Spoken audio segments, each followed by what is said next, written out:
అందుకే శ్రీశైల శృంగే వివిధ ప్రసంగే అంటారు.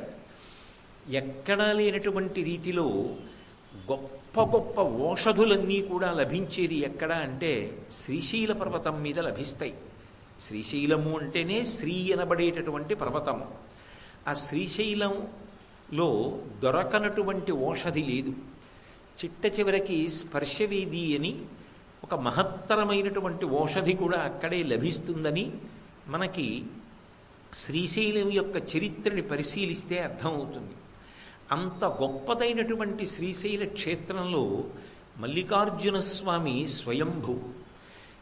ఏ యుగం నాటివాడో ఎప్పుడు వెలిసిందో ఎవరికీ తెలియదు.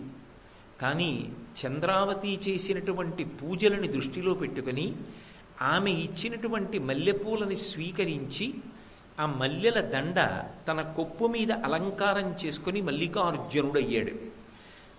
స్వయంభూలింగం, అక్కడ ఉన్నటువంటి జ్యోతిర్లింగం మల్లికార్జునలింగం, అక్కడ ఉన్నటువంటి అమ్మవారు భ్రమరాంబ. ఆ తల్లి శక్తిపీఠములలో ఒకటి. ఇంత గొప్పదైనటువంటి శ్రీశైల క్షేత్రంలో పరమాద్భుతమైనటువంటి 4 గోపురములు కనపడతాయి. తూర్పున ఉన్నటువంటి గోపురాన్ని శ్రీకృష్ణదేవరాయలు నిర్మించాడు. అలాగే దక్షిణాన ఉన్నటువంటి గోపురాన్ని హరిహరరాయలు నిర్మిస్తే పశ్చిమాన ఉన్నటువంటి గోపురాన్ని బ్రహ్మానందరాయల వారు నిర్మించారు. ఉత్తరాన ఉన్నటువంటి గోపురాన్ని ఛత్రపతి శివాజీ నిర్మించాడు. అక్కడే ధర్మస్థాపన కోసమని కంకణం కట్టుకున్నటువంటి శివాజీ మహారాజుకి అమ్మవారు ప్రత్యక్షమై భవానీ ఖడ్గాన్ని అనుగ్రహించింది అని చెప్తారు. అందుకే ఛత్రపతి శివాజీ ఉత్తర గోపురాన్ని నిర్మాణం చేశాడు. శ్రీశైల క్షేత్రం ఒక పరమాద్భుతమైనటువంటి క్షేత్రం. ఆ క్షేత్రానికి 4 దిక్కులా కూడా 4 దేవతలు కాపు కాస్తూ ఉంటారు.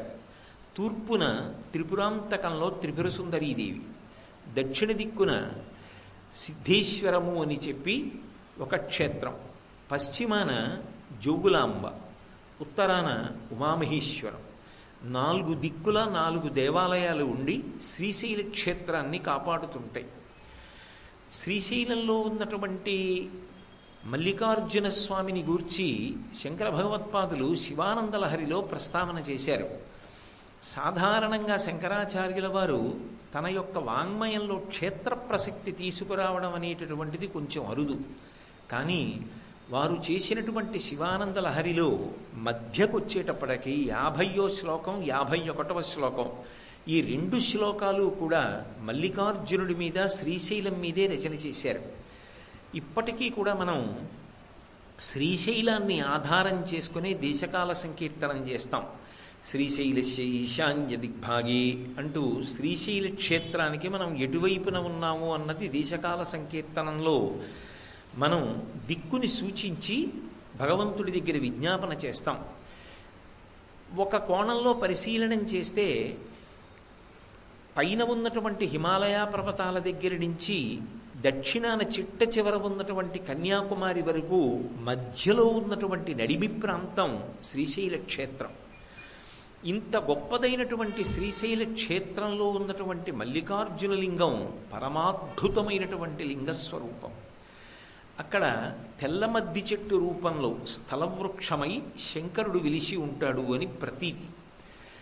ఆ తెల్లమద్ది చెట్టు కల్లుకున్నటువంటి మల్లెతీగని దృష్టిలో పెట్టుకుని పార్వతీ పరమేశ్వరుల యొక్క సమాగమ స్వరూపాన్ని దర్శించినటువంటి శంకర భగవత్పాదులు పులకాంకితులై సంధ్య అన్న పేరుతో ప్రారంభమైనటువంటి శ్లోకాన్ని 50వ శ్లోకంగా శ్రీశైల క్షేత్ర ప్రసక్తితోటి తీసుకొచ్చారు శివానందలహరిలో.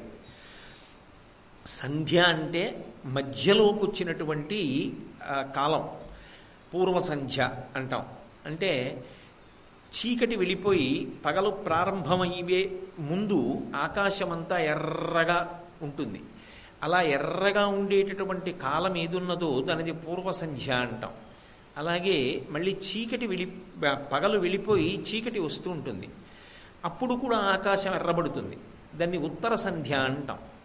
రెండిటి మధ్యలో ఉన్నటువంటిది సంధ్య. మాధ్యాహ్నిక సంధ్య అంటాం సూర్యుడు మధ్యలోకి వచ్చినప్పుడు ఆకాశంలో. ఇందులో శంకరాచార్యుల వారు శివానంద లహరి చేసినప్పుడు మధ్యలో శ్లోకం 50వ శ్లోకం. భారతదేశంలో హిమాలయ పర్వతాల దగ్గర నుంచి కన్యాకుమారి వరకు ఉన్నటువంటి క్షేత్రాలను దృష్టిలో పెట్టుకున్నప్పుడు మధ్యలో ఉన్నటువంటి క్షేత్రం శ్రీశైల క్షేత్రమైనటువంటి విషయాన్ని దృష్టిలో ఉంచుకున్నటువంటి శంకర భగవత్పాదులు మధ్యలో వచ్చినటువంటి 50వ శ్లోకం దగ్గరికి వచ్చేటప్పటికీ సంధ్యా అన్న ప్రసక్తి తీసుకొస్తూ ప్రత్యేకంగా శ్రీశైల క్షేత్రాన్ని అక్కడ ఉటంకించారు. అందుకే సంధ్యారంభ విజృంభితం శృతిశిరస్థానాంతరాధిష్ఠితం సప్రేమ భ్రమరాభిరామమసకృత్సత్వాసనాశోభితం భోగీంద్రాభరణం సమస్త సుమన పూజ్యం గుణావిష్కృతం సేవే శ్రీగిరిమల్లికార్జున మహాలింగం శివాలింగితం అని మల్లెతీగ చేట అల్లుకోబడినటువంటి ఆ అర్జున వృక్షాన్ని తెల్లమద్ది చెట్టుని చూసినటువంటి శంకరాచార్యుల వారు పార్వతీదేవి చేత ఆలింగనం చెయ్యబడినటువంటి పరమశివ స్వరూపాన్ని దర్శించి 50వ శ్లోకంగా శ్రీశైల క్షేత్ర ప్రసక్తి తీసుకొస్తూ మల్లికార్జున లింగాన్ని మల్లికా లత అన్న పేరుతో భ్రమరాంబాదేవిని స్తుతి చేశారు. ఆ పక్కనే 51వ శ్లోకం దగ్గరికి వచ్చేటప్పటికి కూడా మళ్ళీ శ్రీశైల క్షేత్రం గురించే ప్రస్తావన చేశారు. భృంగీచ్ఛానటనోత్కట కరిమదగ్రహీ స్ఫురన్మాధవ హ్లాదో నాదయుతో మహాసితవపు పంచేషు నాచాధృత సత్పక్షస్సుమనోవనేషు సపునః సాక్షాన్మదీయే మనో రాజీవే భ్రమరాధిపో విహరతాం శ్రీశైలవాసీ విభు అంటూ మళ్ళీ భ్రమరాంబా సమేతుడైనటువంటి మల్లికార్జున స్వామి యొక్క వైభవాన్ని స్తోత్రం చేస్తూ 51వ శ్లోకాన్ని కూడా చేశారు. మల్లికార్జున స్వామి మహానుభావుడు.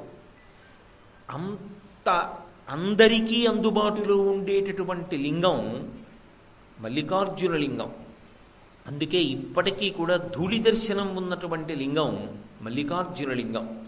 ఎక్కడెక్కడ నుంచో ఎంతంత దూరాల నుంచో కాలినడకన కూడా అరణ్య ప్రాంతంలోంచి బయలుదేరి శ్రీశైలాన్ని చేరుకుంటారు. స్నానం కూడా చెయ్యకుండా ఏ బట్టలతో క్షేత్రానికి వచ్చారో ఆ బట్టలతోనే వెళ్ళి శ్రీశైల మల్లికార్జున లింగాన్ని 2 చేతులతో పొదివి పట్టుకొని పరమ ప్రీతితో పరమ భక్తితో తమ తల తాటించి నమస్కరిస్తారు. భక్తులు 2 చేతులతో లింగాన్ని పట్టుకుని తల తాటించి నమస్కరించుకోవడానికి అవకాశం కలిగించేటటువంటి రీతిలో ధూళి దర్శనం అనబడేటటువంటి సౌకర్యము కలిగినటువంటి గొప్ప క్షేత్రం, అంతగా భక్తులకు అందుబాటులో ఉండేటటువంటి క్షేత్రం శ్రీశైల క్షేత్రం. శ్రీశైల శృంగే వివిధ ప్రసంగే, అసలు అక్కడ ఉన్నటువంటి తీర్థాలు అనంత కోట్లు, అక్కడ ఉన్నటువంటి గుహలు, అక్కడ ఉన్నటువంటి ఆరాధనలు, అక్కడ ఉన్నటువంటి సంప్రదాయాలు, అక్కడ ఉండేటటువంటి పూజ, అక్కడ ఉండేటటువంటి భక్తి చూసి ఆనందాన్ని పొందవలసిందే తప్ప అది నోటితో చెప్పేది కాదు. అంత గొప్ప లింగం మల్లికార్జున లింగం. మహానుభావుడు ఎంతమందిని అనుగ్రహించాడు. ఇప్పటికీ అక్కడే ఉన్నటువంటి అక్కమహాదేవి గుహలు, అలాగే ఆ మల్లికా తీర్థంలో చంద్రావతి పూజ చేసిన చోట పైనుంచి పడుతున్నటువంటి మల్లెపూల దొంతర్లలా పడుతున్నటువంటి జలపాతంలో తడుస్తున్నటువంటి శివలింగం, వృద్ధమల్లికార్జునుడు, ఇవన్నీ చూసినప్పుడు ఆ శ్రీశైల క్షేత్రం యొక్క వైభవం మనసులో ప్రకాశించి ఎవరికైనా ఆనందం కలుగుతుంది. అన్నిటిని మించి శ్రీశైల క్షేత్రానికి ఉన్నటువంటి గొప్పతనం అక్కడ మనోలయం జరగడం. ఎన్ని ఓషధులు లభిస్తాయో అంత గొప్పగా మనోలయం అవుతుంది. నిజానికి శ్రీశైలం ధ్యాన సంబంధమైనటువంటి క్షేత్రం. అందుకే శ్రీశైల శృంగ కుహరీషు కదోపలప్స్యే అని అడిగారు శంకర భగవత్పాదులు. నేను ఎప్పుడు శ్రీశైల క్షేత్రానికి వెళ్ళి అక్కడ ఉన్నటువంటి గుహలో కూర్చుని ధ్యానం చేసి మనోలయాన్ని పొందుతాను అని అడిగారు. అంటే మనోలయం పొందడానికి యోగ్యమైనటువంటి గొప్ప స్థానం ఏది అంటే శ్రీశైల క్షేత్రం. అటువంటి శ్రీశైల క్షేత్రంలో స్వామి జ్యోతిర్లింగం స్వయంభు. భ్రమరాంబ మా అమ్మ తల్లి శక్తిపీఠం.